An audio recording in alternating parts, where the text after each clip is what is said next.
Minister is now addressing an event at the Bharat Mandapam. Let's cut across live. Bar council के अध्यक्ष श्रीमान कपिल सिब्बल जी, bar council of India के अध्यक्ष भाई Manan Kumar Mishra ji, supreme court के सभी जजेस, हाई कोर्ट के चीफ जस्टिस, डिस्ट्रिक्ट जजेस, अन्य महानुभाव, देवी और सज्जनों, आप लोग इतने गंभीर है तो उसमें मुझे लगता है ये समारोह भी बड़ा गंभीर है।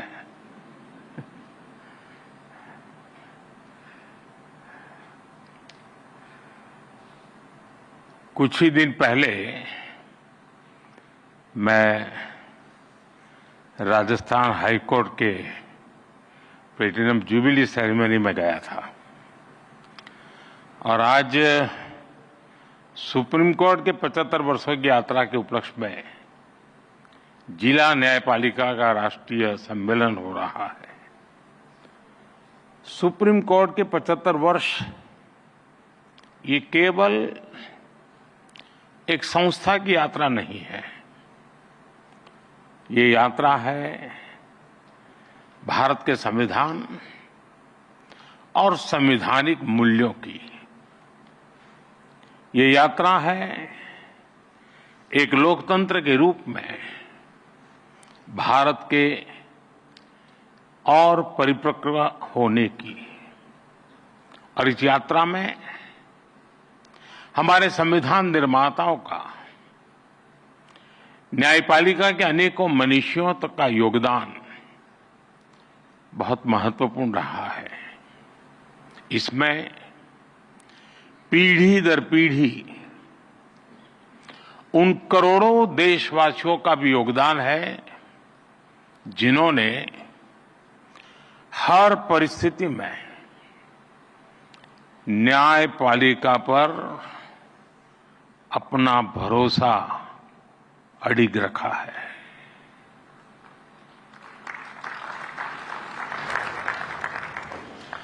भारत के लोगों ने कभी सुप्रीम कोर्ट पर, हमारी न्यायपालिका पर अविश्वास नहीं किया। इसलिए सुप्रीम कोर्ट के ये 75 वर्ष मदर ऑफ डेमोक्रेसी के रूप में भारत के गौरव को और अधिक बढ़ाते हैं। ये हमारे उस सांस्कृतिक उद्घोष को बल देते हैं जो कहता है सत्यमेव जयते नानृतम। इस समय देश अपनी के आजादी के 75 वर्ष पूरे करके संविधान की 75वीं वर्षगांठ मनाने जा रहा है। इसलिए इस अवसर में भी गर्व भी है, गौरव भी है और प्रेरणा भी है। मैं आप सभी न्यायविदों को और सभी देशवासियों को इस अवसर पर बहुत बहुत बधाई देता हूं। इस अवसर पर राष्ट्रीय जिला न्यायपालिका सम्मेलन का जो महत्वपूर्ण आयोजन हो रहा है, मैं इसके लिए भी आप सबको शुभकामनाएं देता हूं। साथियों, हमारे लोकतंत्र में न्यायपालिका संविधान की संरक्षक मानी गई है। ये अपने आप में एक बहुत बड़ी जिम्मेदारी है। हम संतोष के साथ कह सकते हैं कि सुप्रीम कोर्ट ने, हमारी न्यायपालिका ने इस जिम्मेदारी का बखूबी निर्वहन करने का प्रयास किया है।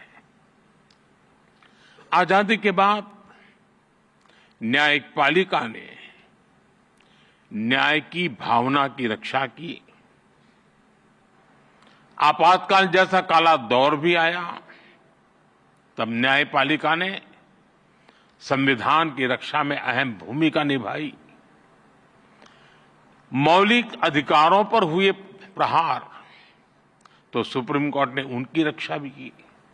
और यही नहीं, जब जब देश की सुरक्षा का प्रश्न आया, तब न्यायपालिका ने राष्ट्रहित सर्वोपरि रखकर भारत की एकता की भी रक्षा की है। इन सब उपलब्धियों के बीच मैं इन यादगार 75 वर्षों के लिए आप सभी विद्वज्जनों को बहुत बधाई देता हूं। साथियों, बीते 10 वर्षों में न्याय को सुगम बनाने के लिए देश ने कई प्रयास किए हैं। कोर्ट्स के मॉडर्नाइजेशन के लिए मिशन लेवल पर काम हो रहा है। इसमें सुप्रीम कोर्ट और जुडिशरी के सहयोग की बड़ी भूमिका रही है। आज जिला न्यायपालिका का ये कार्यक्रम भी इसी का एक और उदाहरण है। इसके पहले यहां कई लोगों ने उल्लेख भी किया, सुप्रीम कोर्ट और गुजरात हाई कोर्ट ने मिलकर ऑल इंडिया डिस्ट्रिक्ट कोर्ट जजेज कॉन्फ्रेंस का आयोजन भी किया था। इस तरह के आयोजन ईज ऑफ जस्टिस के लिए बहुत ही जरूरी है। मुझे बताया गया है यहां भी अगले 2 दिनों में कई महत्वपूर्ण मुद्दों पर चर्चा होगी। पेंडिंग केसेस का मैनेजमेंट, ह्यूमन रिसोर्स और लीगल फैटर्निटी की बेहतरी। आपने चर्चा के लिए सभी जरूरी विषय तय किए हैं। मुझे खुशी है कि सबके साथ अगले 2 दिनों में एक सेशन जुडिशियल वेलनेस पर भी रखा गया है। पर्सनल वेलनेस, सोशल वेलबीइंग की सबसे पहली जरूरत है। इससे हमें हमारे वर्क कल्चर में हेल्थ को प्रायोरिटी देने में मदद मिलेगी। साथियों, हम सब जानते हैं आज आजादी के अमृतकाल में 140 करोड़ देशवासियों का एक ही सपना है, विकसित भारत, नया भारत। नया भारत यानी सोच और संकल्प से एक आधुनिक भारत। हमारी न्यायपालिका इस विजन का एक मजबूत स्तंभ है। खास तौर पर हमारी डिस्ट्रिक्ट जुडिशरी भारतीय न्यायपालिका की व्यवस्था का एक आधार है। देश का सामान्य नागरिक न्याय के लिए सबसे पहले आप ही का दरवाजा खटखटाता है। इसलिए ये न्याय का प्रथम केंद्र है, ये पहली सीढ़ी है। हर तरह से सक्षम और आधुनिक हो, ये देश की प्राथमिकता है। मुझे विश्वास है ये राष्ट्रीय सम्मेलन, इसमें हुए विमर्श देश की अपेक्षाओं को पूरा करने में मदद करेंगे। साथियों, किसी भी देश में विकास का अगर कोई सबसे सार्थक पैरामीटर है तो वो है सामान्य मानवीय का जीवन स्तर। सामान्य मानवीय का जीवन स्तर उसकी ईज ऑफ लिविंग से तय होता है।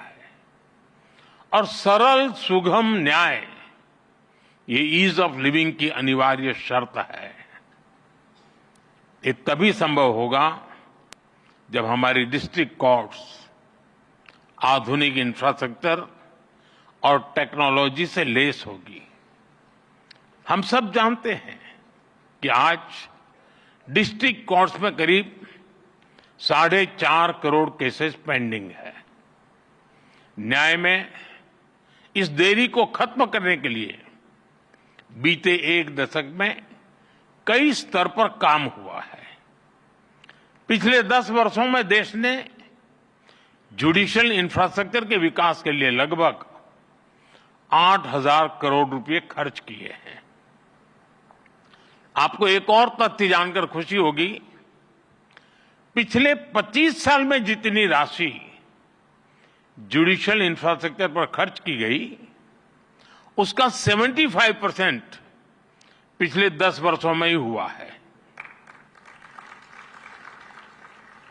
इन्हीं 10 वर्षों में डिस्ट्रिक्ट जुडिशरी के लिए 7,500 से ज्यादा कोर्ट हॉल और 11,000 रेसिडेंशियल यूनिट्स तैयार की गई है।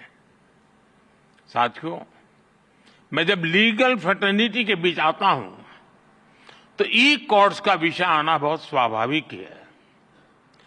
टेक्नोलॉजी के इस इनोवेशन से केवल न्यायिक प्रक्रियाओं में तेजी ही नहीं आई, इससे वकीलों से लेकर फरियादी तक हर किसी की परेशानियां भी तेजी से कम हो रही है। आज देश में अदालतों का डिजिटाइजेशन किया जा रहा है और जैसा कि मैंने कहा, इन सभी प्रयासों में सुप्रीम कोर्ट की ई कमेटी अहम भूमिका निभा रही है। साथियों, पिछले वर्ष ई कोर्ट्स प्रोजेक्ट के तीसरे फेज को भी स्वीकृति मिली है।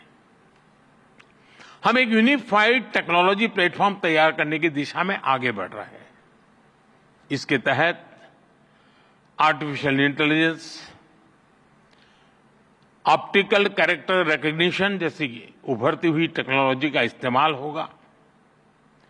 हम पेंडिंग केसेस का एनालिसिस कर सकेंगे, भविष्य के मुकदमों का भी अनुमान लगा सकेंगे। पुलिस, फॉरेंसिक, जेल और कोर्ट टेक्नोलॉजी इनको इंटीग्रेट भी करेगी और इनके काम को स्पीड अप भी करेगी। हम ऐसी न्याय व्यवस्था की ओर बढ़ रहे हैं जो पूरी तरह से फ्यूचर रेडी हो गई। साथियों, आप जानते हैं, बड़े बदलाव में इंफ्रास्ट्रक्चर और टेक्नोलॉजी के साथ ही नियमों, नीतियां और नीयत की भी भूमिका होती है। इसलिए आजादी के 7 दशक बाद देश ने पहली बार हमारे कानूनी ढांचे में इतने बड़े और अहम बदलाव किए हैं। भारतीय न्याय संहिता के रूप में हमें नया भारतीय न्याय विधान मिला है। इन कानूनों की भावना है citizen first, dignity first and justice first. हमारे क्रिमिनल लॉज शासक और गुलाम वाली कॉलोनियल सोच से आजाद हुए हैं।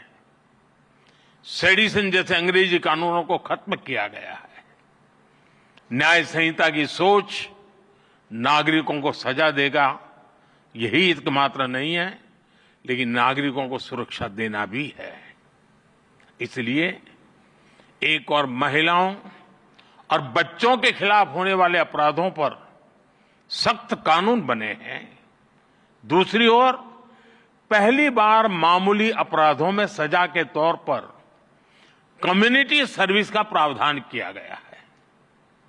भारतीय साक्ष्य अधिनियम के तहत सबूत के तौर पर इलेक्ट्रॉनिक और डिजिटल रिकॉर्ड को भी मान्यता मिली है।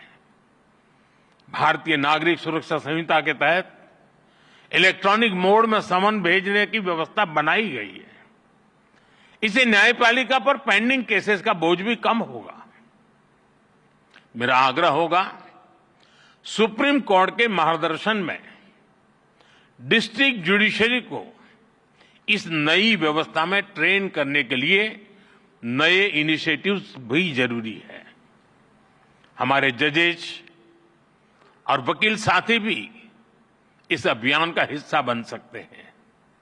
जनता भी इस नई व्यवस्था से परिचित हो, इसमें भी हमारे वकील और बार एसोसिएशन का अहम रोल है।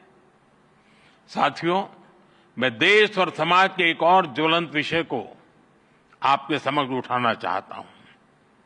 आज महिलाओं के खिलाफ अत्याचार, बच्चों की सुरक्षा समाज की एक गंभीर चिंता है।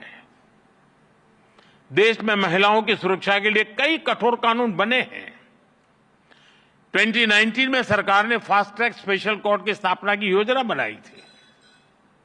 इसके तहत अहम गवाहों के लिए डिपोजिशन सेंटर्स का प्रावधान है।